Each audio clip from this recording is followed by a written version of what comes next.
Hello, nandito na naman ako at ito, may ibinulong sa atin ang puting kabayo na kinakailangang malaman ng lahat.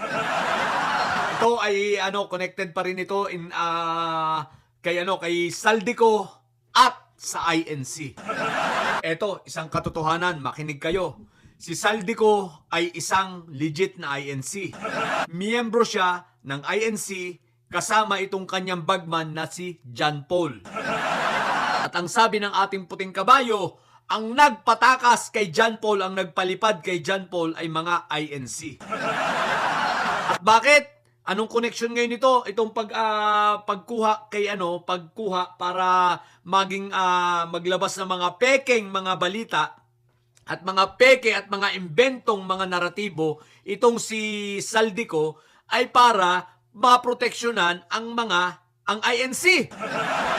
Sapagkat dito marami palang kalokohan at involved ang maraming INC sa flood control.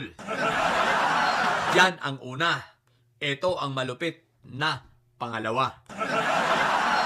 Okay, noong nakaraang linggo ay nagkaroon ng pagpupulong o pagmimiting, nagpatawag itong si Marcobeta. Okay, itong si Marcobeta ay nagpatawag sa lahat ng involved sa flood control na makakasuhan at nakasuhan na.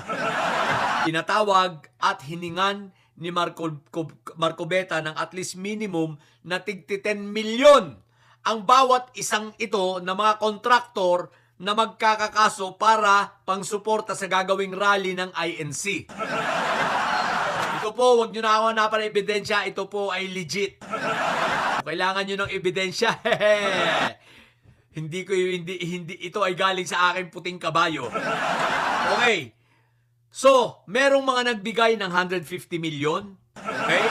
Ito ay para sa pag-asa nila na talagang dapat may pabagsak ang gobyernong ito para makalusot sila.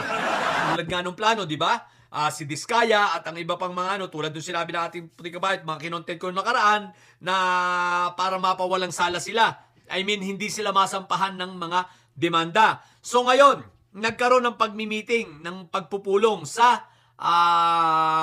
arena, sa Philippine Arena, no? Nitong nakaraang linggo ha.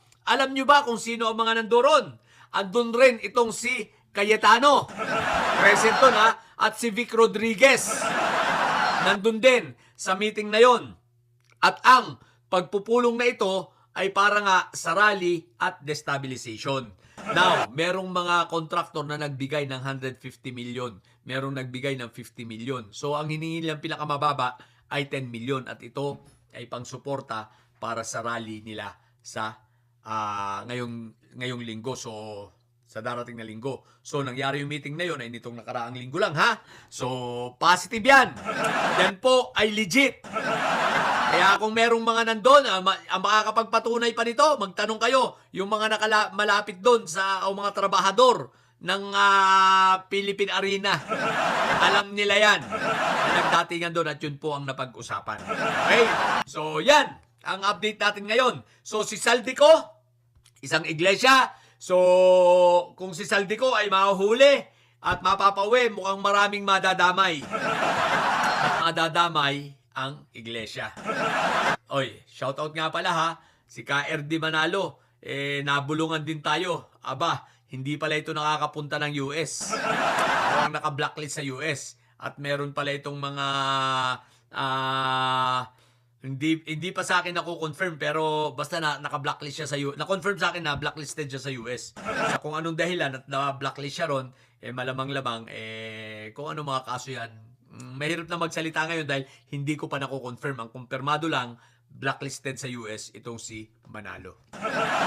Okay, so yun lang muna. Sa mga bobong didilis dyan, kinginan nyo ha. Matili kayong mga bobot may sayad sapagkat ang may sayad ay laging high blood. Ito hindi istorya ha. Ito ay mga totoo facts. Bye!